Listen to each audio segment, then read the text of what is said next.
So here we are at a construction site, one of the many construction sites on campus at any given time.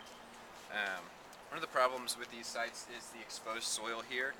It's often uncovered or unprotected by vegetation and is easily eroded when there's a precipitation event. Most of these sites are equipped with silt fences, as you might be able to see over here. These are designed to prevent sediment from escaping off the site, but all too often they're improperly installed or just fail, and the sediment is still allowed to enter the storm drains.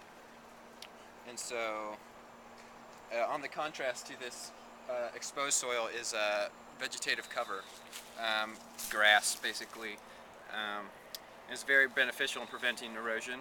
However, a lot of our large grass areas like the quadrangle are frequently fertilized, which causes excess nutrients in the stormwater, and which leads to harmful eutrophication of our water bodies, which is another negative effect of this stormwater pollution.